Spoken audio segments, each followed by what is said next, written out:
আজকে দেখো ন্যানোপ্লাস্টিয়া হচ্ছে, তো আজকে ন্যানোপ্লাস্টিয়া তো করছি, কিন্তু সঙ্গে আরেকটা জিনিস তোমাদের সঙ্গে যেটা শেয়ার করব হচ্ছে ওনাকে আমি একবার দেখিয়ে নিই মুখটা, এই যে।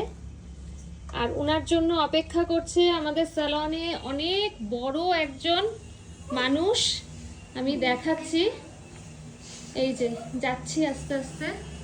এই মানুষটা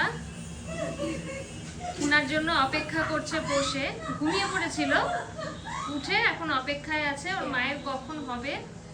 এই দেখো চুপ করে বসে আছে, এই দেখো।